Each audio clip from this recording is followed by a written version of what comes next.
자, 우리가 창세기 1장부터 11장을 읽을 때 굉장히 어려운 부분 중에 속하는 단락이기 때문에 이 단락을 읽을 때 반드시 기억해야 될 것이 있습니다. 모세가 이 부분을 기록할 때 그 당시에 일어난 모든 일을 기록하지 않았습니다. 아마 모두 기록했다면 그 양이 엄청나서 문서의 형태로 보관할 수 없을 정도로 많았을 것입니다. 그러니까 그 말은 무슨 말이냐면 1장부터 11장까지의 기록된 일들은 그 당시에 일어난 것 중에 아주 극히 일부분이라고 하는 것을 기억해야 한다고 하는 거죠. 우리는 창세기 지금 4장을 보고 있는데요.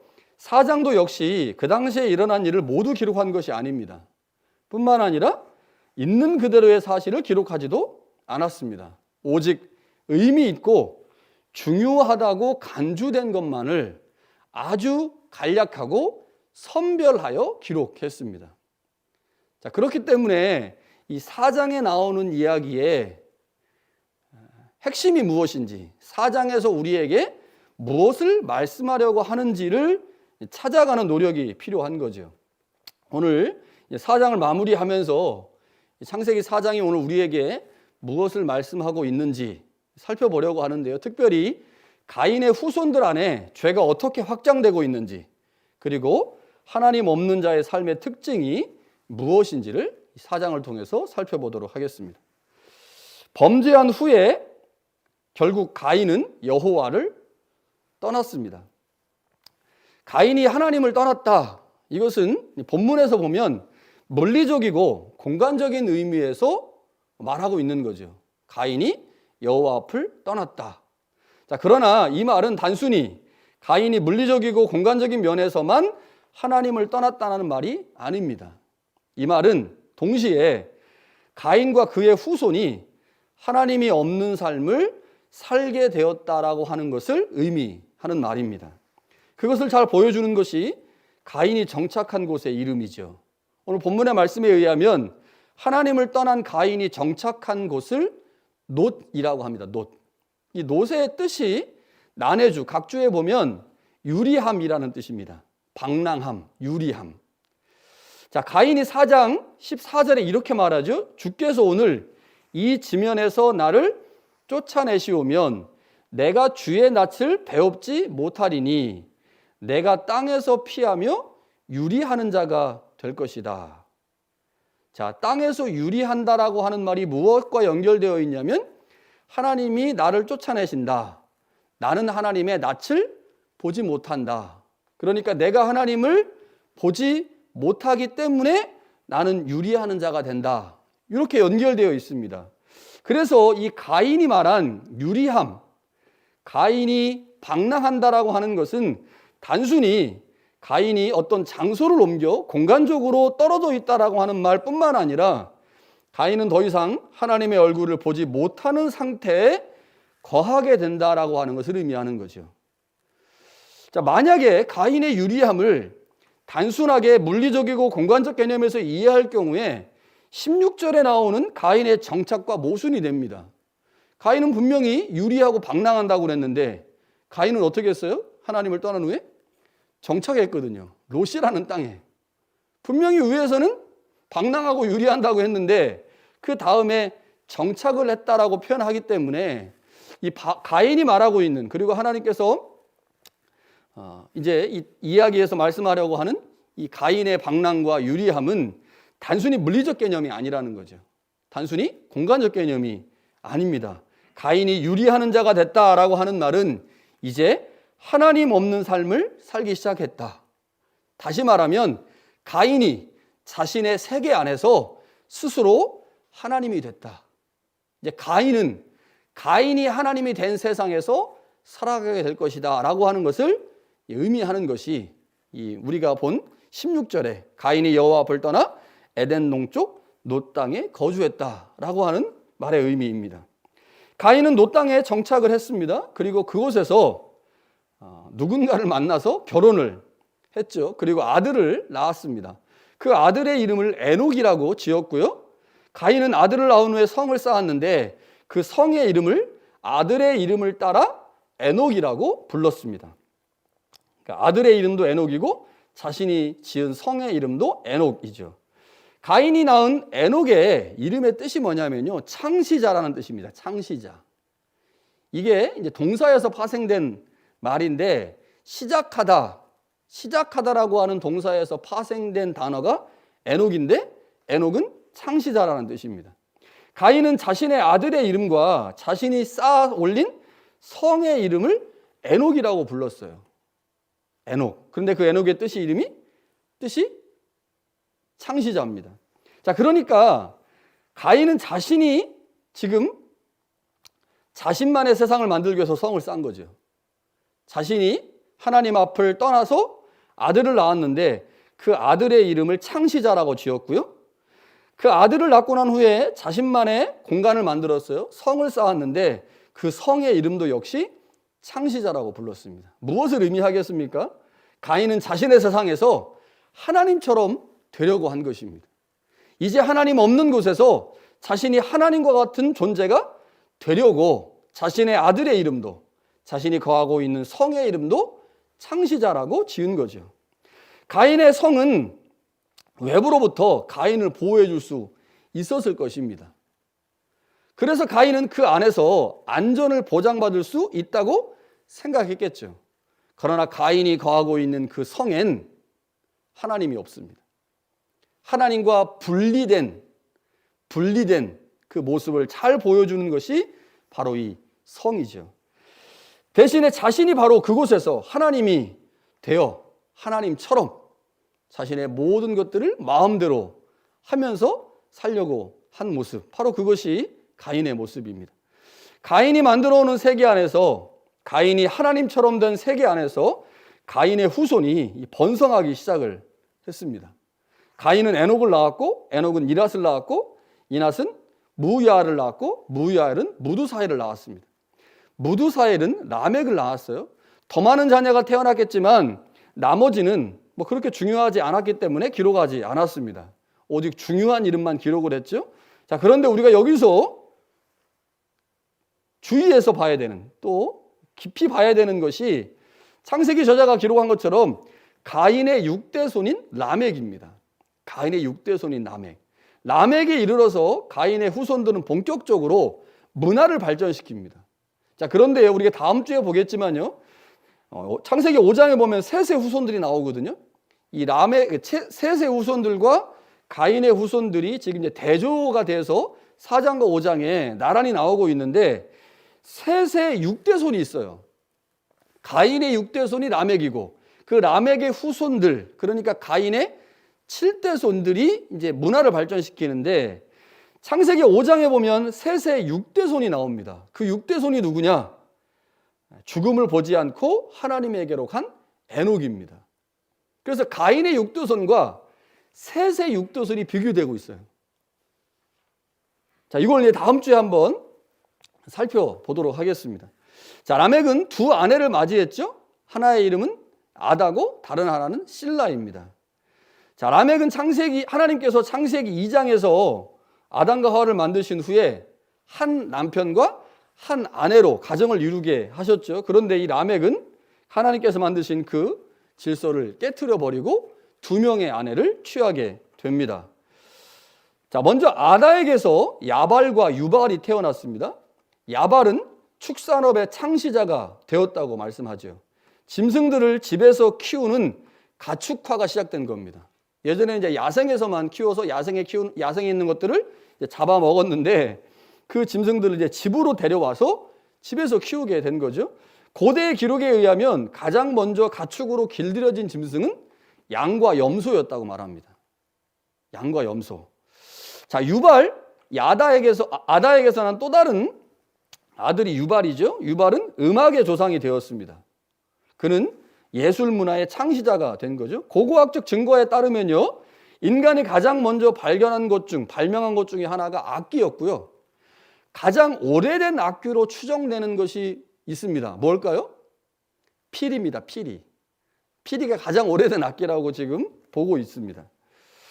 자, 그러니까 가인의 첫 번째 아내인 아다를 통해서 야발과 유발이 태어났는데 야발은 축산업의 창시자가 되었고 유발은 음악의 조상이 된 거죠.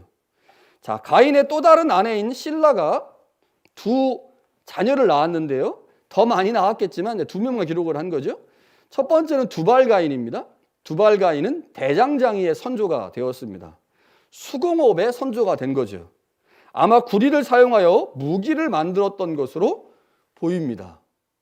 굉장히 중요한 문화를 이 두발가인이 만들어낸 거죠. 자, 앞에 있는 아다와 달리 실라는 두 아들을 언급하지 않고 한 명의 아들과 또 다른 한 명의 딸을 언급을 하죠. 보통 족보에 여자가 잘 들어가지 않는데 여기서 두발가인의 누인 나아마가 소개되고 있는 것으로 보아 특별한 무엇인가가 있었던 것 같아요. 그러나 성서는 기록하지 않죠. 이 나아마를 통해서 무슨 산업이 시작됐는지, 무슨 일이 진행됐는지 언급하지 않지만 나아마라고 하는 이름의 뜻이 아름다운, 우아한, 화려한의 뜻입니다.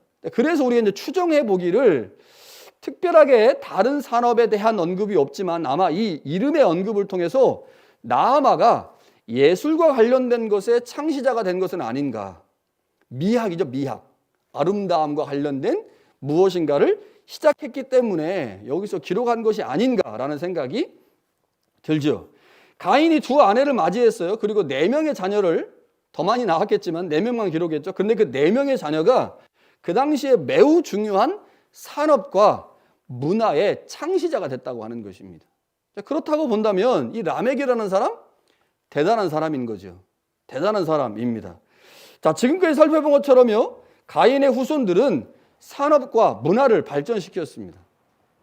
굉장히 중요한 산업과 문화를 발전시켰어요. 그러나 창세기의 마지막 이 4장, 우리가 이제 읽진 않았지만요, 4장 마지막에 보면 25절과 26절에 아담과 하와가 아벨 대신 다른 아들 하나를 낳죠. 그 이름이 이제 셋인데 이 셋에 관한 이야기를 쭉 읽어보면 문명을 발전시켰다, 산업을 발전시켰다라고 하는 언급이 없습니다. 그런 언급이 없어요. 특별한 언급이 없이 그냥 누가 누구를 낳고 누가 누구를 낳고 누가 누구를 낳았다라는 정도입니다. 자, 그런데 26절을 한번 보시면요, 4장 26절을 보시면 셋도 아들을 낳고 그의 이름을 에노스라 하였으며 그때 사람들이 비로소 여호와의 이름을 불렀더라. 다른 얘기는 없어요. 그런데 셋이 아들을 낳았어요. 그 이름이 에노스인데 에노스를 낳고 나서 사람들이 그때 비로소 여호와의 이름을 불렀다. 이것이 무엇을 의미하는지 정확하게 알 수는 없지만 어찌됐든 간에 셋의 후손들은 문화와 산업을 발전시키진 않았지만 그들의 자녀들이 하나님의 이름을 부르게 했다는 거죠. 누군가로 하여금 하나님의 이름을 부르게 하는 역할들을 했다. 그리고 이제 5장에 가면 셋의 6대손인 에녹이, 이름이 비슷하니까 헷갈리죠? 이 에녹이 하나님의 부르심을 받아 하늘로 올라가게 됐는데 그때 에녹에게 표현되는 여러 표현들 중에 가장 중요한 것은 함께 했답니다. 그가 하나님과 동행했다, 함께 했다. 자, 그러니까 셋의 후손들과 가인의 후손들을 비교해 보면 가인의 후손들은 굉장히 큰 문화와 굉장히 화려한 산업을 발전시켰던 반면에 셋의 후손들은 특별한 무엇인가가 없었다고 하는 거죠. 그런데 하나님은 가인의 후손들이 아닌 셋의 후손을 통해서 예수 그리스도를 이 땅에 보내셨다고 하는 것입니다. 문명을 발전시킨 측면에서 본다면 가인의 후손이 셋의 후손보다 훨씬 더 우등한 존재들입니다. 그러나 가인의 후손들 안엔 하나님이 없다는 거죠. 하나님이 없다. 가인들의 후손들이 산업과 문화를 발전시키고 번영하게 했지만 그 안에는 하나님이 없었는데 그것을 가장 잘 보여주는 것이 가인의 6대 손인 라멕입니다. 그래서 이 라멕에 관한 이야기가 이 가인의 후손들에 관한 이야기 중에 가장 많은 부분을 차지하고 있죠. 자, 23절과 24절은요, 보통 라멕의 노래라고 불리는 말씀입니다. 라멕의 노래, 뭐 칼의 노래라고 부르기도 하고요, 라멕의 노래라고 부르기도 하는데 라멕의 아내들에게 이렇게 말을 해요. 나의 상처로 말미암아 내가 사람을 죽였고 나의 상함으로 말미암아 소년을 죽였다. 자, 이것이 두 사람을 죽였다는 말인지 아니면 한 사람을 죽였는데 그것을 두 번 반복해서 말하는 것인지 정확하게 알 수 없습니다. 그러니까 나의 상처로 말미암아 내가 사람을 죽였다. 한 사람 죽였죠? 나의 상함으로 말미암아 소년을 죽였다. 소년을 또 죽였나? 이렇게 생각할 수 있어요. 사람을 죽였고 또 소년을 죽였고. 그런데 이게 대꾸를 이루고 있기 때문에 한 사건을 두 번 표현한 걸 볼 수 있거든요. 그래서 이게 한 사람을 죽였다는 말이 될 수도 있고 두 사람을 죽였다는 말이 될 수도 있습니다. 어찌됐든 간에요. 중요한 것은 라멕이 자신의 아내들에게 자신의 보복 행위를 자랑하고 있다고 하는 것입니다.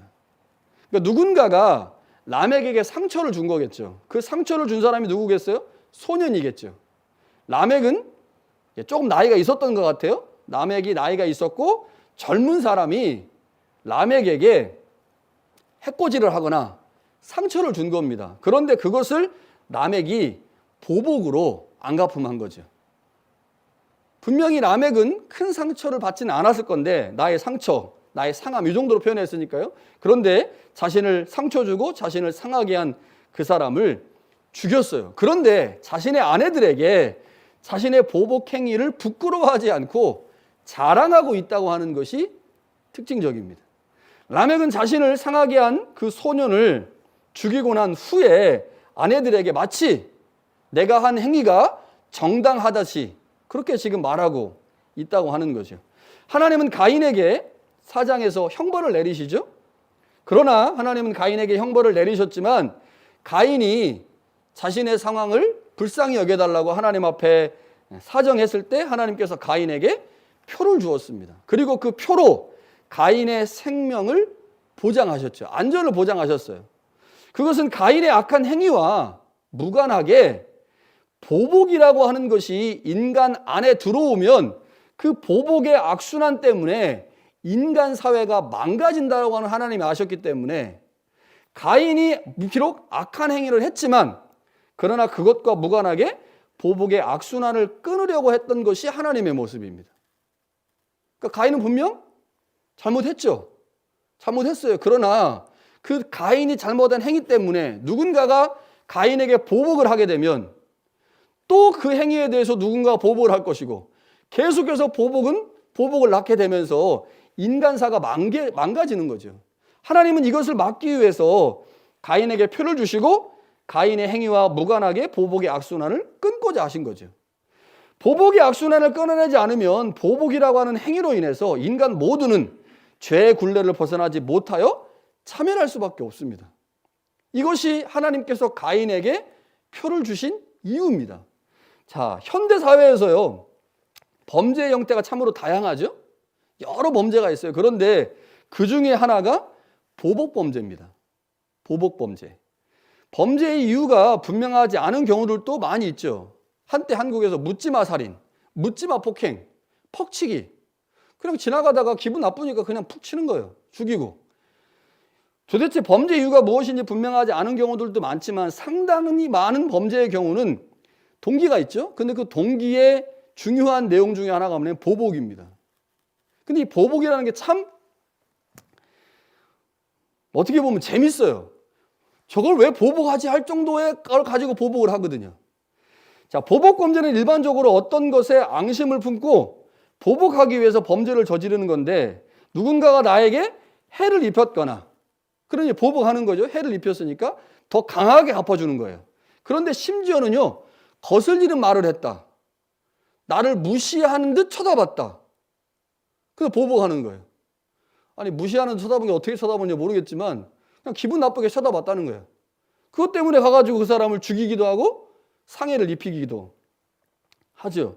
자, 그런데 지금 현대 사회에서는 묻지마 폭행에도 묻지마 살인 같은 것들이 있지만 고대 사회에서는요, 범죄의 행위를 쭉 찾아서 볼 때 가장 많은 범죄의 이유, 그것이 바로 보복이었습니다. 보복. 그러니까 우리 이제 예전에 사극이나 드라마 보면 누가 칼을 갈고 있어요. 왜 칼 갑니까? 부모의 원수를 갚기 위해. 이게 제일 많았던 거예요. 내가 누군가에게 어떤 악한 행동을 한다.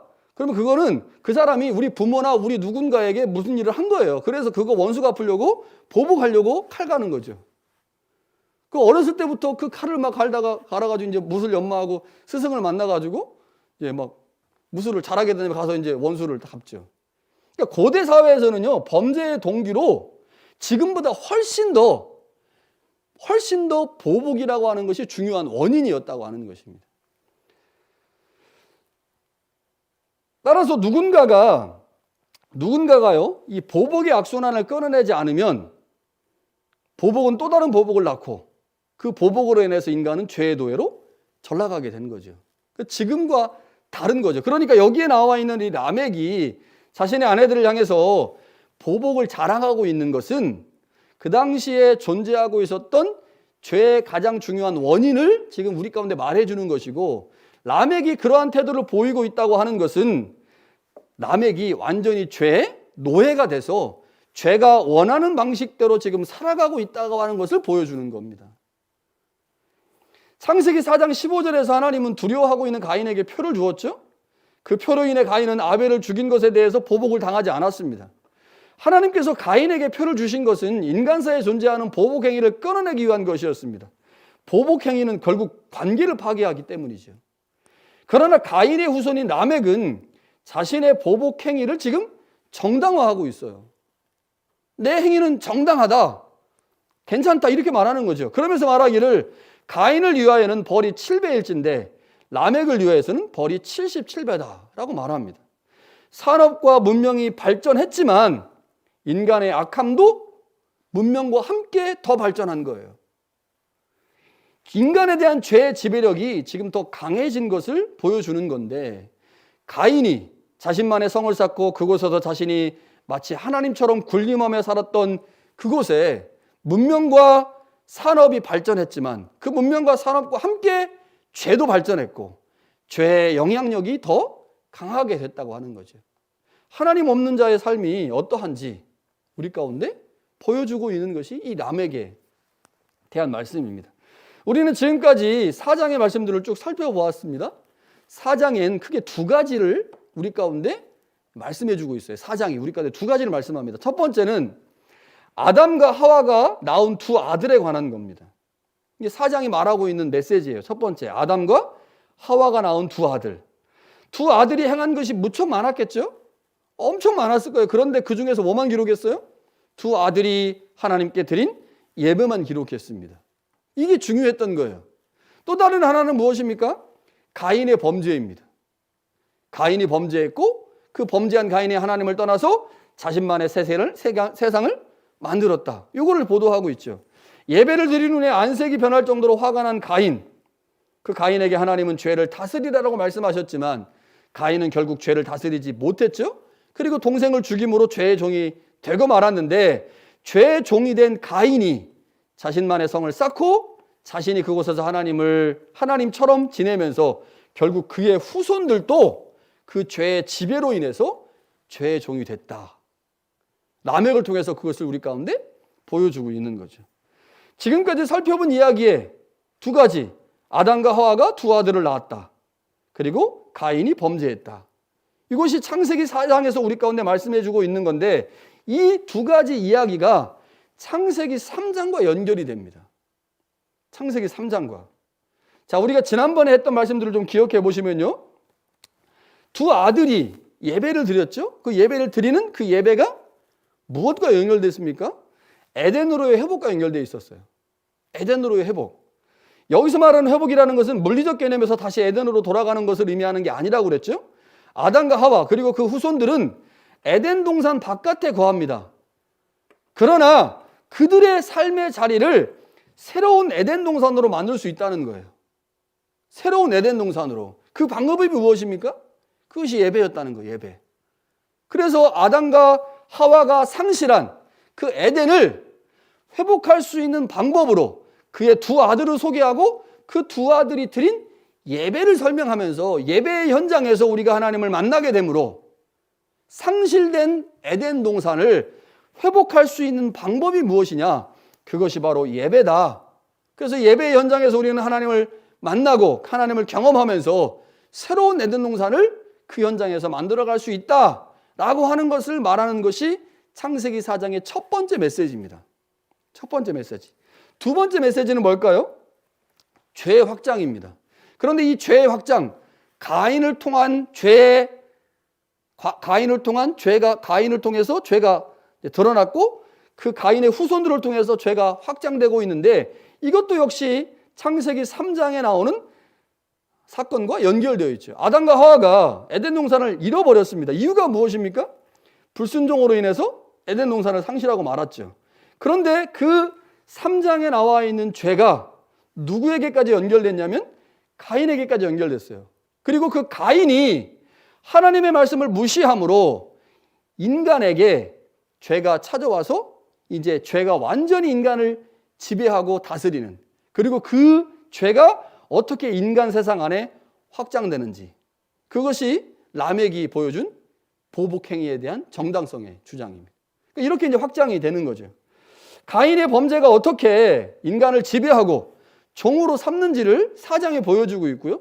범죄 후에 가인의 모습과 그의 후손들의 모습은 하나님을 떠난 삶이 무엇인지, 그리고 하나님을 떠난 인간이 어떤 방식으로 죄의 지배 아래 머물게 되는지를 보여주고 있는 게 4장의 후반부입니다. 자, 우리는 특별히 가인과 가인의 후손을 통해 하나님 없는 자의 삶의 특징이 무엇인지를 알 수가 있습니다. 하나님 없는 자의 특징, 하나님 없는 삶의 특징, 가인과 라멕을 보면 알 수 있어요. 가인과 라멕을 보면. 자, 가인이 어떻게 했습니까? 자신만의 성을 쌓고 그 안에서 자신이 마치 하나님인 것처럼 행동했죠. 누구의 간섭도 받지 않는 자신만의 세계 안에서 자신이 마치 하나님이 된 것처럼 행동하죠. 자신이 하나님과 같은 존재가 되었기에 자신의 모든 행동은 모두 정당성을 갖습니다. 내 세계 안에서 내가 최고이기 때문에, 내가 하나님이기 때문에 이 세계 안에서 내 행동을 평가하는 잣대와 기준은 바로 나예요. 그러니까 내가 무슨 일을 하든 어떤 행동을 하든지 간에 내 모든 행동은 다 정당하게 되는 거죠. 하나님이 없는 자들은 자신이 바로 자신의 모든 행동의 기준이며 근거이기 때문에 무슨 행동을 해도 용납되고 정당해지죠. 이들은 하나님의 말씀이라는 기준에 자신을 맞추지 않습니다. 하나님의 말씀을 포함하여 모든 것이 모두 자신에게 맞추어져야 한다고 생각을 하는 거죠. 이것이 바로 타락한 인간의 모습이고 하나님 없는 자의 모습인데, 그 모습이 가인과 라멕에게서 보이고 있다고 하는 것입니다. 우리는 어떤가?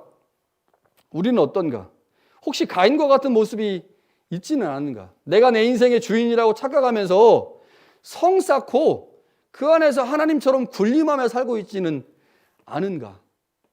혹 가인의 육대손인 라멕과 같은 모습은 없는가?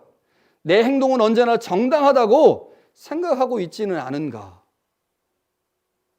내 행동의 기준은 바로 나기 때문에 나는 무슨 일을 해도 괜찮다라고 생각하고 있지는 않은가? 우리 한번 고민해 봐야 됩니다. 우리는 가인이나 라멕과 같은 존재는 아니죠. 우리는 분명 가인이나 라멕과 같은 존재가 아닙니다. 우리 안에 그러나 가인과 라멕과 같이 되려고 하는 죄의 본성이 있어요. 우리는 모두 아담의 후손이기 때문에 죄의 본성이 우리 가운데 있습니다. 가인과 라멕처럼 하나님 없는 자의 삶을 산다고 선포하지도 않았고 그러한 삶을 추구하지도 않습니다.